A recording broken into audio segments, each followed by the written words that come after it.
মন্ত্রীদের জন্য ন্যূনতম 10 লাখ টাকা তাদের বেতন হওয়া উচিত, এমপিদের 5 লাখ টাকা বেতন হওয়া উচিত।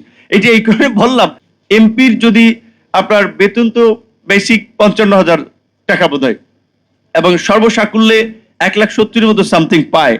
মন্ত্রীর 1,05,000 টাকা, প্রতিমন্ত্রী 92,000 টাকা। প্রকৃত অর্থে এখন ধরেন মানুষের ডিমান্ড কি, যে সে তো মন্ত্রী বা প্রতিমন্ত্রী, এলাকায় গেলে অমুকের এই চিকিৎসার জন্য সহায়তা প্রয়োজন, অমুকের বিয়েতে আপনার মেয়ে বিয়ে দেবে, সেখানে একটু সহযোগিতা প্রয়োজন, যুব সমাজ তরুণ সমাজ আসে, তারা একটা খেলা সারছে, তাদের একটা পুরস্কার মোটরসাইকেল এমপি সাহেব দেন।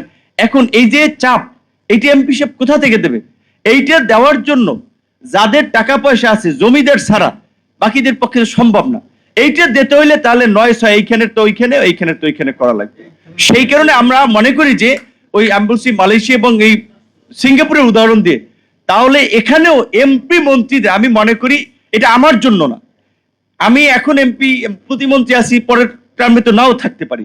মন্ত্রীদের জন্য ন্যূনতম 10 লাখ টাকা তাদের বেতন হওয়া উচিত, এমপিদের 5 লাখ টাকা বেতন হওয়া উচিত।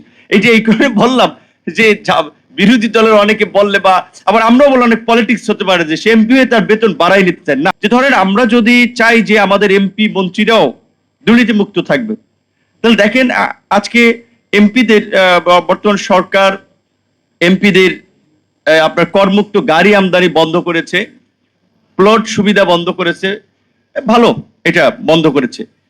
কিন্তু কিছু ক্ষেত্রে আবার এর একটা যৌক্তিকতা হচ্ছে এরকম যে ধরেন একজন এমপি, এই যে আমরা দেখি মাঝে মাঝে সাধারণ মানুষ এমপি হয়ে যায় জনগণের ভালোবাসায়, জনসমর্থনে।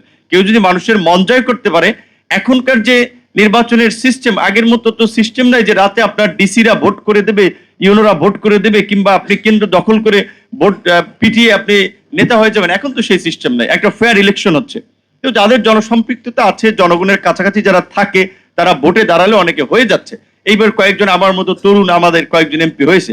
এখন আমার ওই রুট লেভেলের কনস্টিটিউয়েন্সিতে যাওয়ার জন্য আমার একটা ভালো বাহন দরকার, কারণ রাস্তাঘাটের যে অবস্থা। তো সেই ক্ষেত্রে ভালো একটা গাড়ি যদি বাজারে কিনতে যাই, সেই সক্ষমতা তো আমার নাই। তাহলে এখন আমার তো লাইফও ঝুঁকিতে। আমি যদি একটা ছোট গাড়ি নিয়ে যাই, ওই যে ট্রাকের ড্রাইভাররা বা বাসের ড্রাইভাররা যেটা বলে প্লাস্টিক, বায়ে প্লাস্টিক ডানে প্লাস্টিক, তো কোনোভাবে মাইরে দিলে তো আমি নিজে শেষ, এমপি শেষ। তো এটা আমার কথা বললাম এই কারণে, আমি তো মন্ত্রী হিসেবে যাই হোক তারপরে একটা গাড়ি পাচ্ছি, কিন্তু আমি বলছি এটা এমপিদেরকেও তাহলে সরকারের 5 বছরে একটা গাড়ি প্রোভাইড করতে হবে। যতদিন সে এমপি থাকবে ততদিন সেই গাড়ি ব্যবহার করবে, সরকারি আপনার সচিবদের মতো, অন্যান্য অফিসারদের মতো। এমপি নাই, সে গাড়ি জমা দিয়ে যাবে পরিবহন পুলে।